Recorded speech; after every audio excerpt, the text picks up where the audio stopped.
Herzlich willkommen beim Radio-Video-Magazin mit einem neuen Video unsererseits. Wir sind bei der VDFU Connex 2025 in München bei HAWE am Stand und haben einen Gast hier, der sich jetzt als erstes vorstellt, wer du bist und was du bei HAWE machst. Hallo Dennis, vielen Dank. Ich bin Eike Stratmann, ich bin Produktmanager bei HW und zuständig für die hydraulischen Verriegelungssysteme.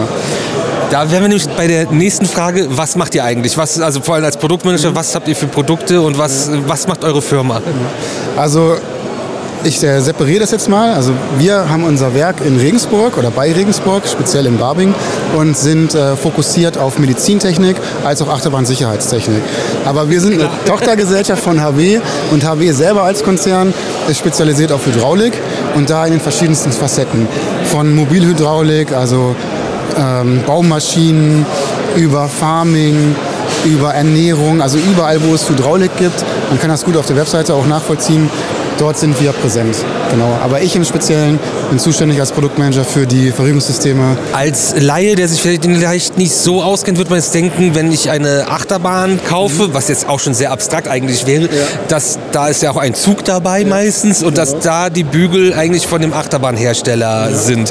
Und wie kommt ihr dann ins Spiel? Liefert ihr bei neuen Bahnen schon zu oder macht ihr Ersatzteile für alte Bahnen oder was ist so euer Kerngeschäft? Also teils. Also es gibt Achterbahnhersteller, die auch ihre eigenen Rückhaltesysteme mit den Verriegelungssystemen fertigen. Die machen das also alles in-house, aber oftmals ist es nicht deren Kernkompetenz. Im Prinzip haben die das Sitzdesign mit dem Bügel, aber das Verriegelungssystem kommt dann von Lieferanten wie von uns. Und wir sind seit 30 Jahren in dem Markt und einfach konstant gewachsen. Deswegen sind wir auch mit vielen Achterbahnherstellern in Kontakt, das sind unsere Kunden und so trägt sich das Ganze. Ja. Sind die Hersteller immer eure Kunden oder sind auch Parks eure Kunden? Wenn du das sagen darfst. Also hauptsächlich sind die Achterbahnhersteller unsere Kunden, aber das ist auch der Grund, warum wir auf der Connex sind. Wir sind letztes Jahr dem VDFU beigetreten, weil wir einfach auch den Kontakt zu den Endkunden, in dem Fall den Freizeitparks, mehr suchen wollen, um einfach uns als Marke bekannt zu machen. Und auch wenn zum Beispiel Achterbahnen, die mit Wettbewerbszylindern ausgestattet sind, irgendwann vielleicht durch unsere Zylinder ersetzen zu können.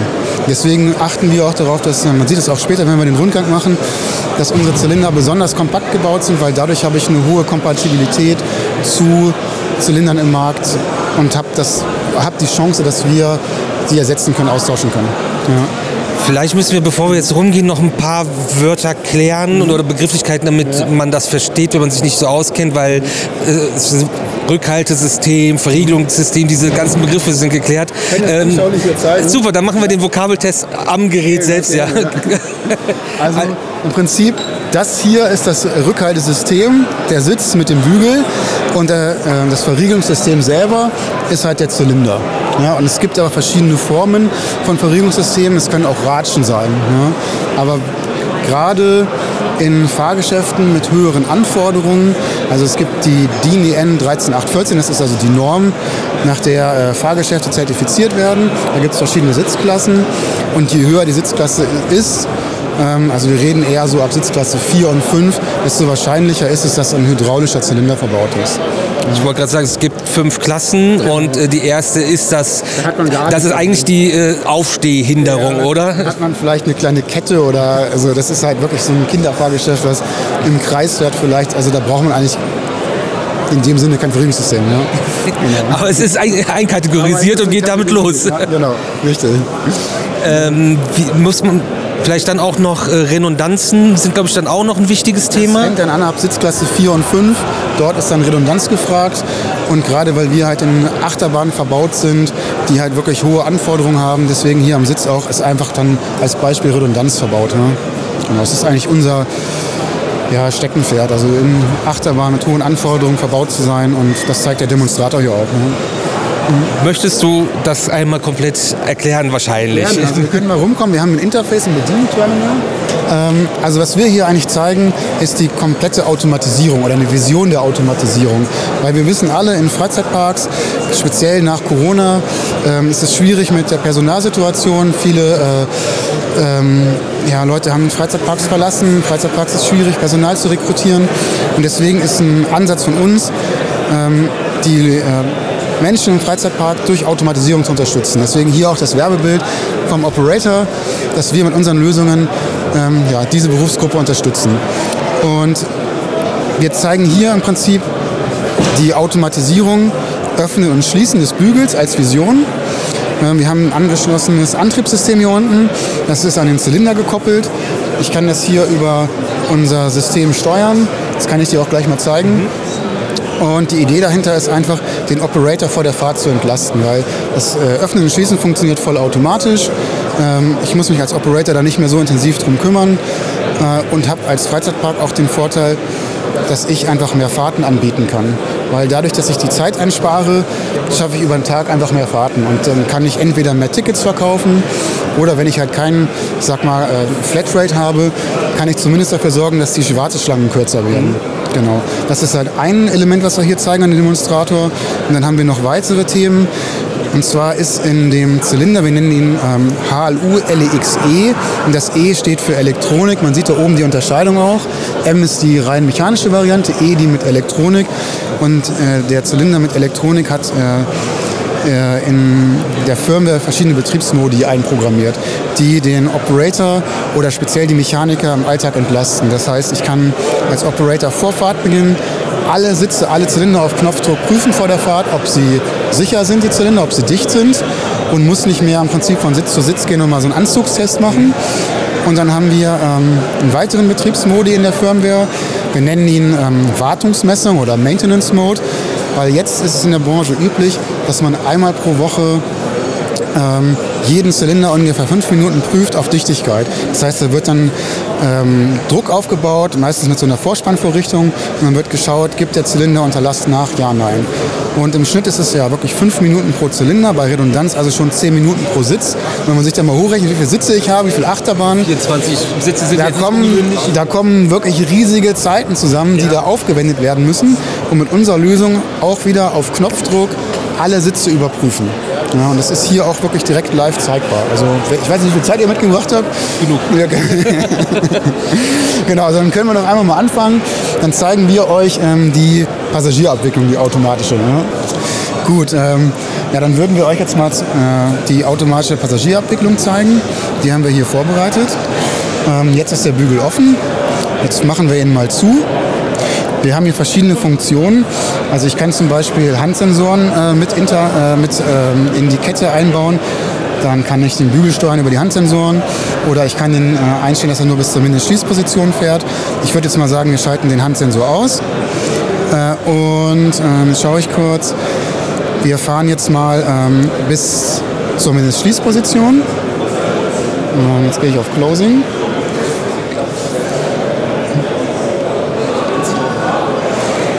Und dann sollte der Bügel gleich in der Mindestschließposition anhalten. Genau, und jetzt kann ich im Prinzip als Passagier selber den Bügel an mich randrücken, so wie ich es haben möchte. Das ist im Prinzip eine Form des Bügelschließens. Aber wir haben hier verschiedene Spielmöglichkeiten im Prinzip. Ich kann jetzt auch sagen, nee, ich möchte halt, dass der Sicherheitsbügel wirklich bis an den Körper heranfährt. Und wir haben einen Drucksensor eingebaut und dann steigt der Druck. Und irgendwann schaltet sich dann halt das System ab und der Bügel liegt eng am Körper, aber auch nicht zu eng, sodass der Passagier sicher ist. Und dann habe ich im Prinzip die Mindestschließposition übergangen und brauche nicht als Fahrgast manuell nachziehen oder als Operator nachdrücken. Wie ist das mit der Push-and-Pull-Control? Das braucht man im Grunde genommen hier nicht mehr, deswegen dieser Ansatz der vollen Automatisierung. Weil über die Elemente, die Sensoren, die wir hier verbaut haben, weiß ich, dass mindestens die Sicherheitsschließposition erreicht ist. Ja, dann muss ich noch nachdrücken. Oder wenn ich die andere Option wähle, fährt er wirklich ran bis an Körperkontakt. Das können wir gerne noch mal zeigen. Dann würde ich das hier rausnehmen. Dann würde ich ihn jetzt noch mal öffnen. Den Sicherheitsbügel. Ne? Die Handsensoren. Genau. Mache ich das dann als Gast, wenn ich denke, ich sitze jetzt so, wie ich sitzen möchte, und dann lege ich beide Hände auf? Genau, so ist es angedacht. Die Idee ist hier an dem Demonstrator, dass ich dann als Fahrgast die Hände aus der Quetschzone habe und deswegen auch die 2 Sensoren. Weil dadurch muss ich die Hände hier hinhalten, um den Bügel zu steuern, und habe sie automatisch aus dem Quetschbereich. Und wir können es demonstrieren. Ich schalte es jetzt mal an. Ja, ich mache das. Okay, ja.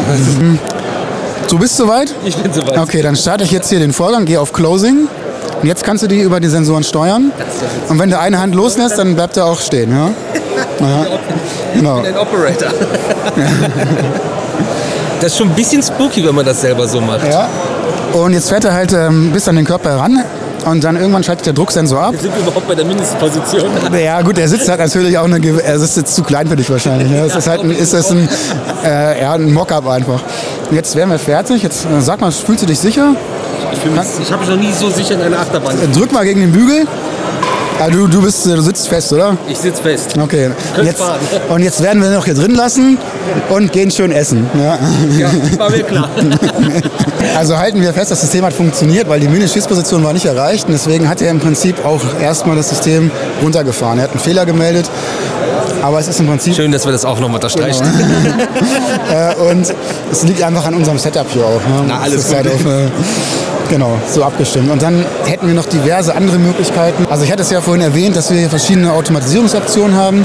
Und eine wirklich herausragende ist im Prinzip diese wöchentliche Prüfung, die ja viel Zeitaufwand bedeutet, die zu automatisieren. Und das sehen wir hier auch. Im Prinzip haben wir hier die wöchentliche Prüfung mit einem Vortest. Vortest bedeutet Folgendes. Ich lasse den Bügel öffnen und schaue, ob der Bügel in einer gewissen Zeit einfach aufgeht. Das gibt uns im Prinzip Rückmeldung darüber, ob die Kinematik des Achterbahnsitzes in Ordnung ist, dass es reibungsfrei ist, das System, weil am Ende brauchen wir eine komplett funktionierende Kinematik, damit der Zylinder selber durch seinen eigenen Vorspanndruck gegen die Ventile prüfen kann und damit das Messergebnis nicht verfälscht wird. Deswegen gibt es diesen Vortest und danach springt er in die echte Messung rein und überprüft sich selber. Genau, wir demonstrieren das jetzt hier mit dem Vortest. Ich drücke jetzt auf Start. Jetzt sollte der Bügel innerhalb von 2 Sekunden öffnen. Das ist einfach in unserem Setup mit unseren Parametern so eingestellt. Jetzt dauert es ein paar Sekunden, bis das System die Daten verarbeitet hat und sollte uns gleich eine Rückmeldung geben, dass der Vorgang erfolgreich war, dass die Messzeit innerhalb der 2 Sekunden lag oder der Vorgang innerhalb von 2 Sekunden lag. Das sehen wir hier auch, alles in Ordnung. Jetzt können wir rübergehen und jetzt startet dann die tatsächliche Wartungsmessung. Drücken hier auf Continue, wobei ich muss ein paar Sekunden warten, bis das System sich wieder geladen hat, diese 10 Sekunden in unserem Setup. Warten wir kurz. Das ist dann aber auch so, dass die Maintenance mit einem Tablet in der Station steht oder wie? Oder im Wartungsbereich? Oder ist das stationär vom Operator-Pult aus? Also das ist jetzt hier einfach nur ein Demonstrator, so wie wir uns das vorstellen. Ja. Aber tatsächlich würde das wahrscheinlich in der SPS, in der Anlagensteuerung integriert sein. Das heißt, im Wartungshaus würde das dann gesteuert werden. Okay. Genau. Das ist für ein Messemuster einfach. Genau. So, dann drücken wir jetzt mal auf Continue. Jetzt fährt der Bügel zu. Und wenn er dann in der Schließposition ist, justiert sich das System nochmal und dann nach ungefähr 15 Sekunden startet die eigentliche Wartungsmessung. Man würde das dann gleich sehen anhand der blauen LED, die dann anfängt zu blinken. Und wir haben es so eingestellt, dass die Wartungsmessung 30 Sekunden dauert. Und wenn die dann erfolgreich durchgelaufen ist, wird auch hier wieder ein Pop-up erscheinen, die sagt, hey, die Wartungsmessung war erfolgreich. Jetzt schauen wir mal drauf. Warum muss denn bei euch die Wartungsmessung nur 30 Sekunden dauern und wenn ich das manuell mache, 5 Minuten? Das ist einfach nur ein Messemuster, damit wir nicht so lange mit den Kunden stehen müssen. Aber es ist komplett programmierbar. Also die Aussage ist, je länger ich auf den Ausgang schaue, auf den Signalausgang, desto mehr Informationen kann ich sammeln und desto genauer ist im Grunde genommen auch die Auswertung und das kann ich halt einstellen von bis. Das ist halt parametrisierbar, das kann man mit dem Kunden abstimmen. Ne? Okay. Und jetzt, man sieht hier auch die LED, die blinkt gerade, der Messvorgang läuft und ja, wir müssen jetzt warten, bis die 30 Sekunden vorbei sind. Wenn der die Prüfung macht, prüft er alle Sitze gleichzeitig oder auch nacheinander? Der prüft alle Sitze gleichzeitig. Das heißt, ich als Operator drücke auf den Startknopf, dann gehen die Bügel auf. Dann wird halt geschaut, ist es mit der Kinematik alles in Ordnung gewesen. Dann gehen sie wieder zu, wenn ich das Antriebssystem halt habe, sonst müsste ich diesen Vorgang halt manuell machen. Und danach drücke ich auf Start und dann wird im Prinzip bei allen Zylindern die Wartungsmessung angetriggert. Das heißt, ich kann dann als Operator weggehen und andere Themen machen. Sehr cool. Genau. Und es ist jetzt aufgegangen, Vorgang war erfolgreich. Ja. Genau. Und ja, es gibt noch weitere Möglichkeiten. Also in der Wartungsmessung werden alle Messergebnisse in den Speicher geschrieben. Und dann könnte ich im Prinzip über die Schnittstelle, die es dort hinten gibt, so eine Datenschnittstelle mit unserem Datenlogger, ich kann den mal kurz holen, könnten wir mit dem Datenlogger die Daten auslesen. Das ist im Prinzip wie ein großer USB-Stick. Da ist genug Speicherplatz drauf, könnte alle Achterbahnen auslesen, gehe dann zurück an meinen Rechner, starte die Cloud und habe da dann meine verschiedenen Achterbahnen vorher als Projekt angelegt und kann dann im Prinzip per Drag and Drop die Daten hochladen oder reinladen und so im Prinzip verfolgen, wie entwickelt sich mein Zylinder über die Nutzungsjahre. Und kriege über die Cloud auch Empfehlungen, wann ist ein optimaler Austauschzeitpunkt erreicht, kriege Fehlermeldungen angezeigt oder kriege Warnmeldungen angezeigt, so dass ich im Prinzip die volle Transparenz habe über den Zustand meines Zylinders. Cool. Und das ist halt, ja, so wie wir von HW denken, das Thema gelebt werden sollte, nämlich halt immer mehr hin zur Automatisierung, Entlastung von Freizeitparks und Elektronik ist halt unbestechlich. Also das ist wiederholgenau, die funktioniert jeden Tag so und wir denken, das steigert auch einfach die Sicherheit im Alltag. Ja. Genau. Wäre es vielleicht noch spannend für die Leute, die sich nicht so tief im Thema auskennen, wie so ein Hydraulikzylinder grundsätzlich funktioniert? Also wir zeigen hier im Prinzip unser Produktportfolio an verschiedenen oder an verschiedenen Verriegelungssystemen für Rückhaltesysteme. Das ist die Generation LE25 und das ist die Generation LEX. LEX ist rückwärtskompatibel zu der LE25-Generation, deswegen zeigen wir hier auch 80 mm und 80 mm im Vergleich, das ist der Hub. Und Kunden, die im Prinzip von der alten Generation auf die neuen wechseln möchten, könnten das dann halt, weil es rückwärtskompatibel ist. Die neuen Zylinder haben einfach eine längere Nutzungsdauer. Die alten 7 Jahre durften genutzt werden, die neuen 10 Jahre. Und bei LEXE, dadurch, dass sich der Zylinder auch selber überwacht, haben wir bis zu 2 Millionen Zyklen, die Zylinder genutzt werden dürfen, ohne Beschränkung in Jahren. 2 Millionen Zyklen sind ungefähr 20 Jahre. Das heißt, ich muss 20 Jahre keinen Zylinder austauschen. Und damit habe ich auch einen Zylinder, der wirklich sich auch rechnet und ökonomisch trägt und Freizeitparks entlastet, weil ich nicht dauernd Zylinder tauschen muss.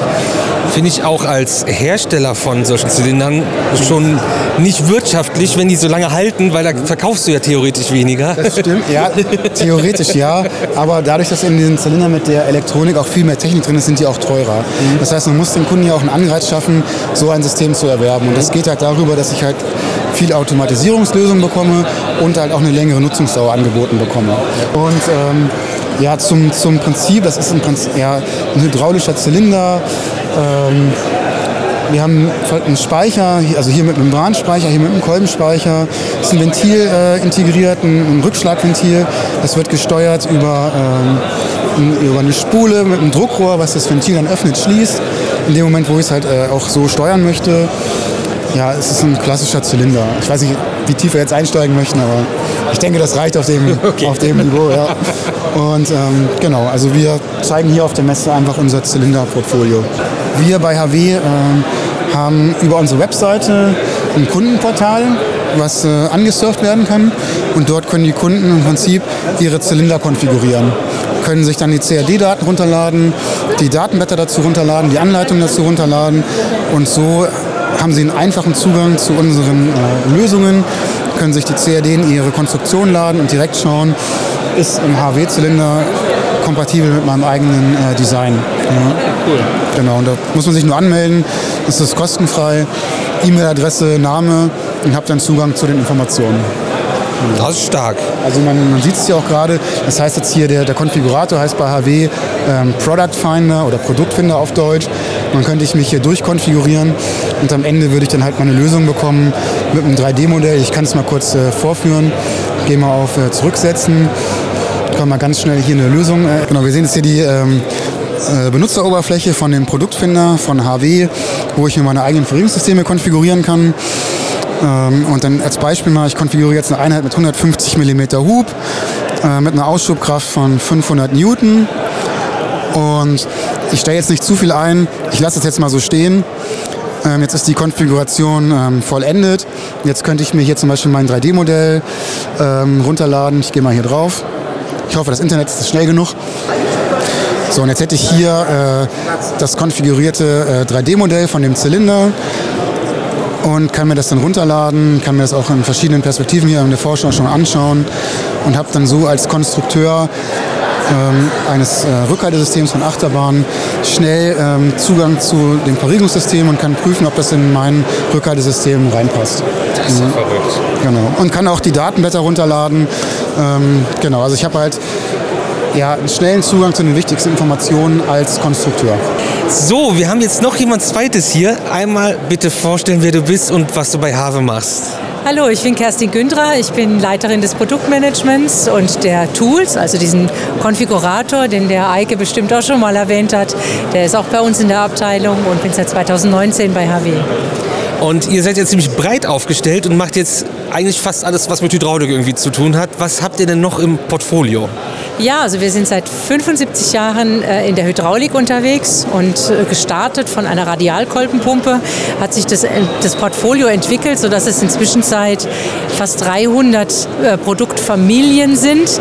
Dazu gehören auch die Rückhaltesysteme, aber das, was ihr hier zum Beispiel seht, auch Lasthalteventile, Wegesitzventile, Kompaktaggregate, grundsätzlich Radialkolbenpumpen immer noch, nach 75 Jahren also immer noch. Und inzwischen auch Elektrifizierungsprodukte, Batterien. Also es ist gewachsen in den letzten Jahren. Es ist wirklich sehr beeindruckend. Ihr habt so ein paar Modelle mitgebracht. Was sind so die Besonderheiten bei den Sachen? Also wir haben Modelle mitgebracht, Lasthalteventile, Wegesitzventile. Ihr seht hier auch Zylinder und ein Kompaktaggregat. Das sind alles Beispiele für hydraulische Komponenten, die ebenfalls in einer entsprechenden Anlage, in einem Gesamtpark verwendet werden können. Sogar nicht nur bei den Rides und so weiter, sondern eigentlich überall. Überall, wo Hydraulik notwendig ist, überall, wo schwere Lasten irgendwo zu bewegen sind, wo Wege zu überwinden sind. Super, vielen Dank. Gerne. Und ganz zum Abschluss habt ihr hier vorne ja auch noch was stehen, was auch noch mal besonders bei euch ist. Was habt ihr denn hier ausgestellt? Genau, ich kann es mal kurz ins Bild halten. Was uns auch wirklich von den Wettbewerbern differenziert ist, dass unsere Verriegelungssysteme vollumfänglich TÜV-zertifiziert sind. Und das ist viel Arbeit, das kostet HAWE auch viel Geld, aber das hilft am Ende dem Achterbahnhersteller, unser System als Blackbox zu betrachten bei ihrer eigenen Zertifizierung und müssen da nicht weiter Geld investieren. Ist aber auch weiter natürlich ein Sicherheitsmerkmal, weil jemand Unabhängiges da drauf geschaut hat, ob die Konstruktion passt. Es gibt einmal im Jahr ein Wiederholungsaudit und so können wir halt unabhängig dokumentieren, dass unsere Systeme umfänglich geprüft sind und den Sicherheitsanforderungen entsprechen. Super, vielen lieben Dank euch allen hier. Viel Erfolg noch auf der CONEX. Und ich glaube, ihr habt damit einen extrem spannenden Einblick bekommen in ein sehr kleines Bauteil eigentlich, in einer riesigen Achterbahn, was unfassbar wichtig und interessant ist, meiner Meinung nach.